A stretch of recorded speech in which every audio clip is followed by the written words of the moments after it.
Haltérophilie. L'haltérophilie. L'haltérophilie, un sport qui met le corps à rude épreuve. Depuis toujours, l'homme a cherché à développer sa force par différents moyens, que ce soit pour gonfler son ego auprès des autres hommes, ou pour gonfler autre chose auprès du sexe opposé. Étymologiquement parlant, ça vient du grec ancien alter et philos, signifiant littéralement amour des haltères. Le concept est simple, faire passer une barre chargée du sol à au-dessus de sa tête. Ça paraît complètement débile, je vous l'accorde. Et pourtant, c'est peut-être l'un des sports les plus techniques, et c'est justement ça qui va rendre ce sport si stylé. Et l'homme va justement faire preuve d'amour au fil des années. D'abord en 1896, en intégrant ce sport dans les premiers Jeux Olympiques. Puis au fil des années, certains ont écrit leur légende dans ce sport. Charles Rigolo, Pisarenko, Naïm Souleimanoglu, seul homme de l'histoire atteint d'un Sinclair à 500, Piros Dimas, jusqu'aux légendes d'aujourd'hui comme Ilia Ilien, Carlos Nazar, Victor Petit ou encore Lacha. Mais tout n'est pas tout rose. Malgré la simplicité que laisse apparaître ce sport, il est pourtant loin d'être exempt de scandales. Dopage, rapport McLaren, détournement de fonds, suspension de certains pays, ou encore menace d'exclusion du sport des Jeux Olympiques ces dernières années. Beaucoup d'incertitudes et de déceptions ont frappé l'haltérophilie toutes ces années. Et pourtant, ce sport continue d'avoir une base solide à travers le monde. Et avec l'arrivée d'Internet, un regain de popularité s'est fait. Différents comptes ont commencé à émerger, Grip, All Things Gym, Brute Kitchen, ou encore même ceux des athlètes eux-mêmes, accumulant des millions de vues à travers multitude de plateformes. Et en France également, ça a pas loupé, on a une outload de créateurs de contenu. Mais on a pu également assister à l'émergence de nouveaux événements, comme les Like Games ou les Affiliates. Et aujourd'hui, c'est sur l'un de ces événements que nous allons nous pencher. Mesdames et messieurs, voici le Power Contest.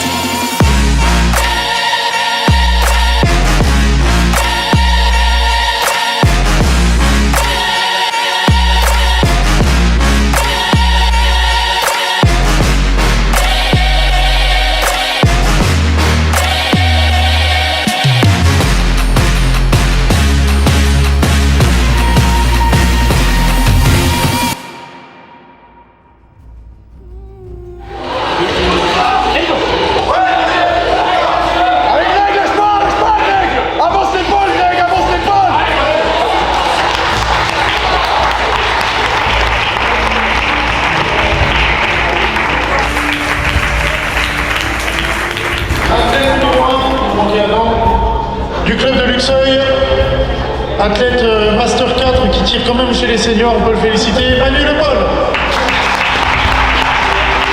Moi c'est Emmanuel Lepol, donc je suis athlète au club de Luxeuil depuis 23 ans, 138 à l'arraché, 175 à l'épaulé jeté. J'ai 9 titres de champion de France, je suis encore champion de France en titre cette saison, moins de 80 à 34 ans. Multiple fois champion de France, Manu, pour ceux qui ne le connaissent pas, depuis qu'il est très jeune. Je sais pas combien il a de podium France, je pense que même lui, il a arrêté de compter. Manu c'est Luxeuil quoi, donc on sait pas ce qu'il va faire, ce qu'il va buller ou pas. Deuxième athlète, lui aussi du club de Luxeuil, dans le collectif France actuellement, Benjamin Ferré. Ferré Benjamin, je tire pour le club haltérophile luxovien. Je suis en équipe de France depuis 2-3 ans. Je suis 3 fois champion de France et j'ai des records de France en moins de 109 à l'arraché et à l'épaulé jeté, je crois. Et voilà. Troisième athlète, représentant le club de Marseille et l'Ukraine, Bogdan Toka. Je pense que ça va jouer entre Bogdan et Banks. Banks en ce moment il est super fort à l'épaulé jeté, donc en fait il est capable d'aller chercher la victoire. En plus comme il est plus lourd, il va tirer après Bogdan. Bogdan il est fort, mais je pense que face à des vrais adversaires, il est pas si bien. Quatrième athlète du club de Montauban, Yoann Personic, lui aussi. Du coup je m'appelle Yoann Personic, je suis au HC Montalbanais, du coup à Montauban, pas très loin de Toulouse. Ça fait maintenant une bonne année que je fais de l'haltéro à 100% et j'ai commencé il y a un peu plus de 5 ans maintenant. Vainqueur du SBD Showdown qui a eu lieu il y a quelques semaines.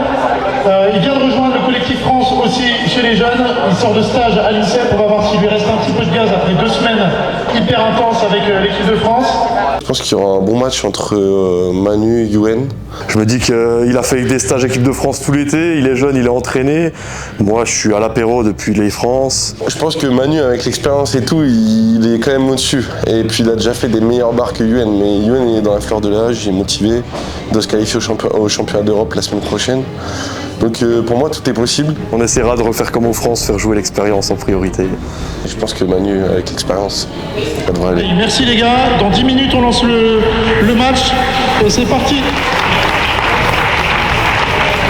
Moi j'ai un petit faible pour Yoann. J'aimerais bien qu'il fasse un upset cette année. Moi j'ai bien envie de poser une petite pièce sur Yu. Il est très jeune. J'aime beaucoup comment il tire. Au moins un podium, je pense. Début du plateau dans un tout petit peu plus d'une minute.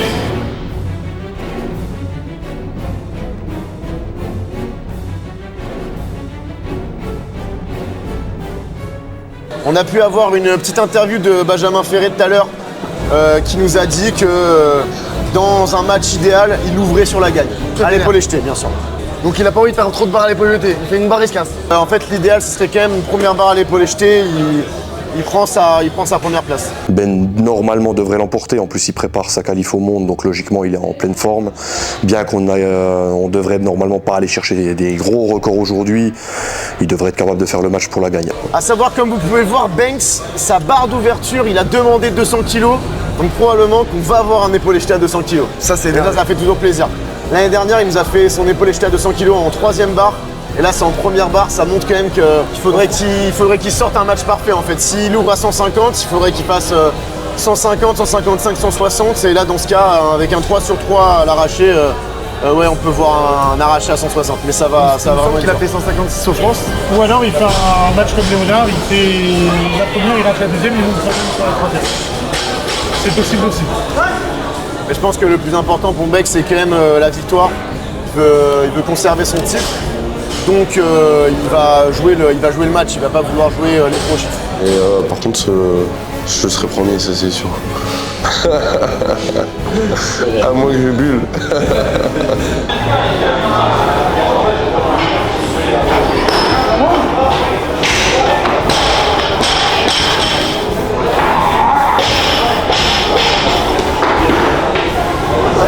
Clément, il m'a interviewé hier après ma compétition, il m'a demandé mon podium pour la compète. Moi j'ai dit Banks en premier, Bogdan en deuxième et Manu en troisième. Et ça fait pas mal.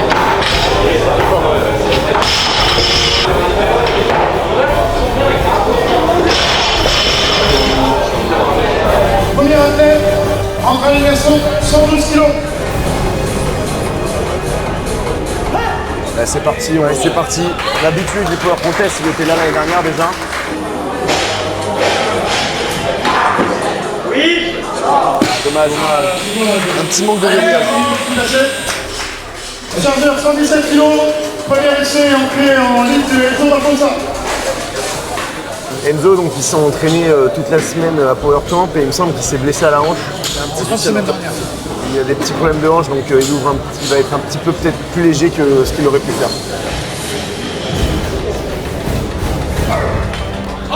Facile, très facile. Ouais, en plus, ça sera bien, charge à 220 kg, ça va s'il vous plaît.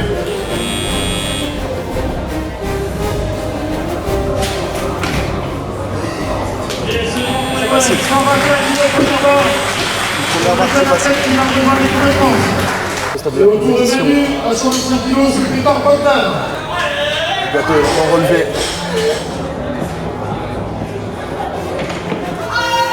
Facile. On charge une garde de 128 pour le dernier essai de Bogdan. Bogdan qui est caractéristique d'une énorme chute à une vitesse de la mesure. Allez.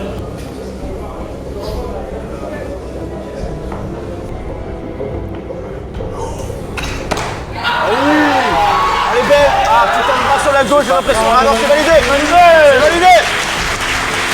Bravo Bogdan, qui donne le là. Avec un impeccable. Manu, 130 kg, dernier essai. Il nous reste 2 athlètes qui ne sont pas en jeu, 2 super lourds. Manu a l'expérience. Hein. Il a pas peur de ces moments-là. C'est le dicton du Luxeuil. On rate, on monte.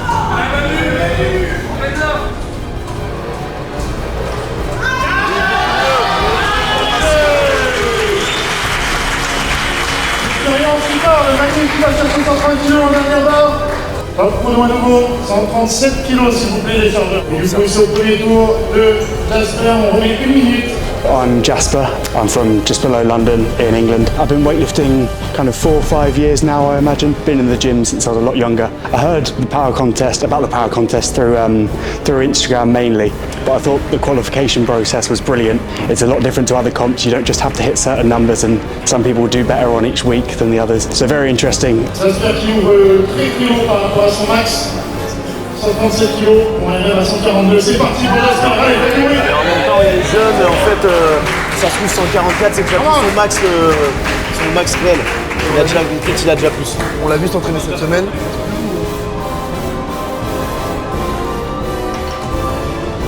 C'est facile. C'est bon pour la première, Jasper. C'est une formalité. Chargeur, un peu de boulot là-bas, passe à 150 kg, premier essai. Pour la tête de l'équipe de France, c'est le du titre Benjamin Ferry. Alors, il va avec chrono lancé pour Ben. Allez, A noter que Banks du coup va devoir se succéder à lui-même sur l'ensemble de ses barres, que ce soit à l'arraché, à l'épaule. L'avantage c'est qu'il peut gérer exactement son temps comme il veut, l'inconvénient c'est qu'il a moins de temps de repos qu'il aurait pu l'avoir. Et ici il peut gérer le match, c'est parti Banks. C'est parti, allez, il faut bien ouvrir. 150 sans c'est fort. Allez, c'est bon pour Ben. Il ne pose pas de pression, 150 plié. Ben qui avec ses barres il vient un petit peu plus lourd en prononçant la 3e place provisoire derrière Bogdan et son camarade de Paul Manu. 4-8 ça me va. 4-7 ah, si tu mets 4 ça me va, Ça marque à 154. Je pense que le match. Même barre qui est offense. Ouais, le match, je pense que ça va être 55-60. Moi, je parie sur 55-60. Ça me paraît être un beau match. Totalement automatique. J'ai l'impression qu'il va tirer à 50, il va tirer à 60. Donc la même barre qu'il a tenté. Il va tirer sur 54. Pour les 154 kg sur la barre. C'est un athlète qui peut arriver à 30 secondes sur le plateau, il se place vite, il tire vite, il se pose pas de questions.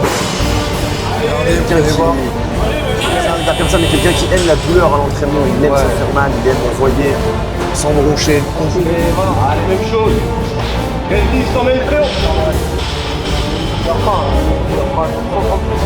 Ça se place, ça tire. Et ça passe. Et ça passe, c'est bon pour Ben. Plateau très serré avec quand même énormément d'échecs, hein, beaucoup de rouges sur le tableau. C'est peu caractéristique de l'arraché, hein, mais c'est d'astuce. Allez Ben, on y va, on finit le taf. Allez Ben,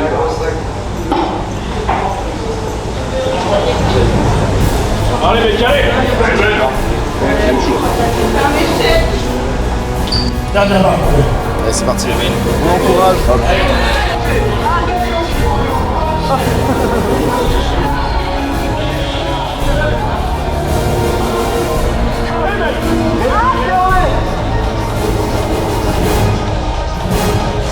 Ah, dommage. Devant. Ça veut dire que Ben va devoir aller nous chercher un très gros épaulé jeté. C'est donc Bogdan qui est en première position après l'arraché, 4 points devant Ben. N'hésitez pas à 8 poser points votre devant Manu.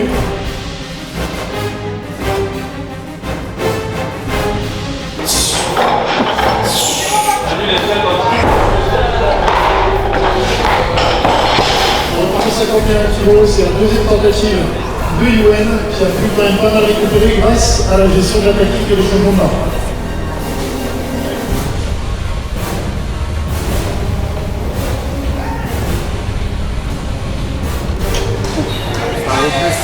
Mais il y a un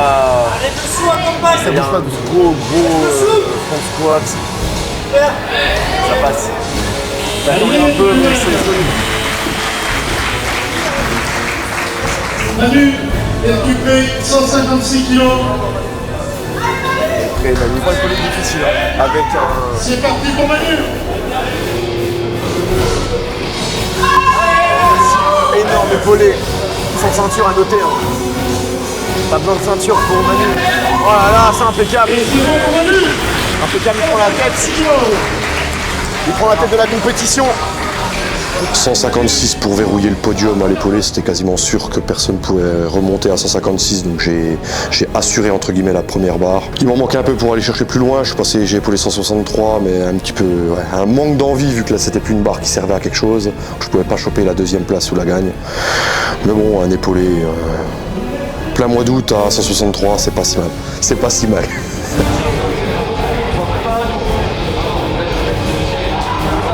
Bogdan se prépare à 160 kg. Avec cette barre, il se placera de très loin sur la première place provisoire. Il fait 60, il faut 200 piles avec ça. A noter que pour un filet de bataille, il a fait 158 kg, il me semble. Donc, très peu. C'est sur ça que ça va. Le passage, il est impeccable. A noter qu'il n'a pas ceinture aussi. Et c'est monstrueux. En boîte force, c'est validé. Et voilà, il va falloir 200. Bogdan, il fait 160 à l'épaulé. Donc on fait le même total, mais il était très léger et j'étais très lourd. Quand j'ai vu qu'au final j'étais à 80 kg, qu'il était qu'à 72, j'ai fait le calcul, j'ai vu que j'en avais 15 de retard, fallait que je remette 15 à l'épaulé. Je savais que j'aurais pas la forme d'aller le chercher, il aurait fallu 175, des barres que j'ai déjà faites, mais que je suis plus capable de faire à l'heure actuelle en tout cas. Du coup, dès que j'ai fini mon match, forcément que ce soit à l'arraché ou à l'épaulé, je suis allé aider Carla qui était au coaching de Ben. C'est le Bogdan à 164, s'il vous plaît. Très bonne chance dans les jambes pour voilà.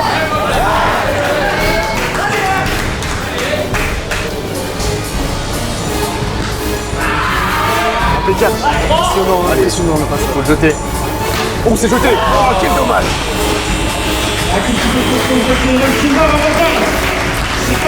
N'empêche qu'il m'a donné chaud parce que s'il faisait 164, ça me poussait à une grosse barre à 207. Je l'ai vu faire son essai, je l'ai vu rater le jeté. Je me suis dit que ça pouvait passer et que dans tous les cas, il fallait que je me prépare à passer sur 2,7. Donc 200, c'était une bonne barre de départ parce qu'après, j'aurais sûrement mis 2,7 pour essayer de le battre. S'il mettait 64, il fallait 205 à Ben. Donc ça allait encore, mais ça l'aurait entamé un peu trop à mon goût pour la semaine prochaine. Et donc je me dis que ça va être chaud, ça va être tendu et que ce petit essai à 157, j'aurais peut-être dû le faire, tu vois. Donc j'étais pas serein non plus. Je me suis dit, c'est pas gagné d'avance et 200, ça reste 95% pour moi, donc c'est quand même du boulot. Bon, on y serait allé parce que bon, il y a quand même la gagne à aller chercher et un prize money non négligeable, hein, en haltérophilie surtout.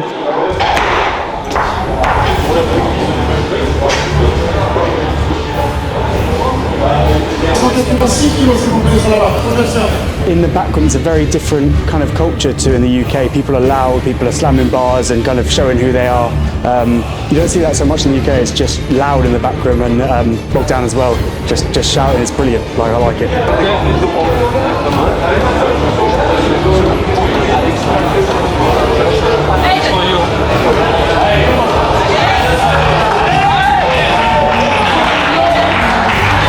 When I got out there and heard everyone, I was surprised that there were so many people, and the atmosphere is very different to in England. It's everyone shouting, whistling, and as soon as you walk out, it's just, you know, you're ready. I'm ready to do it at least.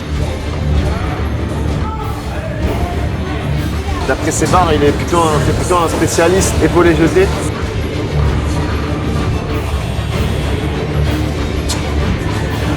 Gros épaulé, il est un peu dur, on sent qu'il est épaulé. On sent qu'il y a du jus, c'est énorme. À 5 kg de son max. Voilà, c'est jeté. Et ça tient, bien sûr, ça va tenir. Incroyable. Bonne chose à se faire. Moi, je pense qu'il peut être fort et l'année prochaine, à mon avis, il faut l'attendre sur 50-200.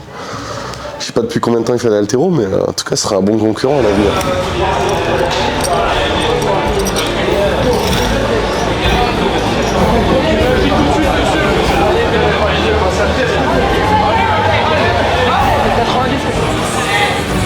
La barre est changée. C'est bon, on s'est mis. Seulement 20 athlètes de l'histoire de France ont réalisé ce mouvement. Allez, c'est parti. C'est énorme.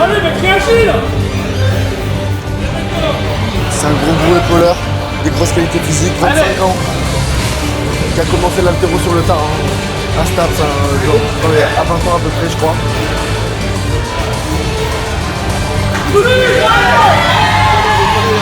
A priori, ça ne dérange pas de problème. Et c'est jeté. Impeccable. Il a annoncé.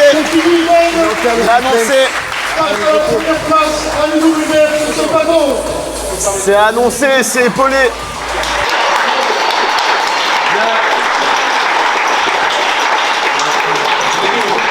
Ne tentez pas trop loin, si c'est pour aller consommer la buvette. Et sinon, on installe la table et on va terminer avec les manettes en bras de fer. S'en suivront le podium du plateau élite A masculin et après ce sera rendez-vous dehors pour la dernière anime avant le barbecue, c'est-à-dire le max au deadlift du poids.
On fait une roulette russe TikTok. Si c'est une meuf, je suis foutu.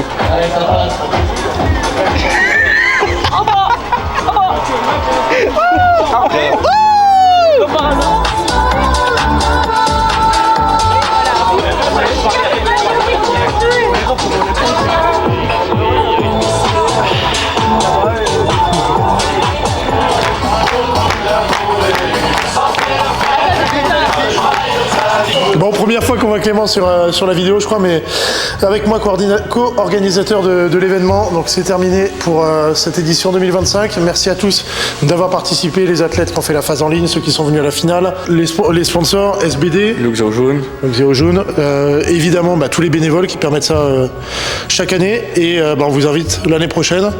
Autour de quand à peu près l'ouverture des qualifs, octobre, novembre? Octobre, novembre, le temps qu'on se prépare mieux que cette année. Voilà, et le temps que Pollux nous sorte la vidéo aussi, parce que je pense que t'as combien d'heures de montage? À mon avis, je pense que j'ai une vingtaine d'heures. Entre 15 et 20 heures à monter pour Pollux, donc voilà. Si jamais cette vidéo n'était pas top, c'est de sa faute, vous mettez des commentaires qui l'insultent. Est-ce que ça vous va tout le monde? Et merci beaucoup à Pollux qui a monté toute la vidéo et sans qui vous ne verrez pas toute cette vidéo qui doit faire 30 minutes, 40 minutes, 50 Ça dépend de la qualité de la vidéo. 2 heures en 6 épisodes, 4 épisodes. Mais voilà, si c'était sympa, on like, on commente, on partage, on met sur les réseaux, on tag ses potes et on s'inscrit l'année prochaine. C'est tout? Ouais. C'est tout. À la prochaine tout le monde. Ça reste quand même un événement qui est super intéressant. Je pense que les athlètes sont toujours contents de venir tirer ici, même si ça fait loin pour nous, particulièrement. Mais ouais, c'est un super event, donc félicitations les gars et continuez comme ça. It's definitely a comp that, it's accessible for everyone, everyone, I suppose, in the world, but especially in Europe. And, for the guys in England, that's, you can just kind of come over on the train or whatever. It's a very, very good comp to do. Different atmosphere, very hot. I've spent the week training before this and kind of got used to it, but it's still difficult. But yeah, well worth it. J'invite les gens à s'inscrire, à venir me défier maintenant que j'ai gagné 2 fois.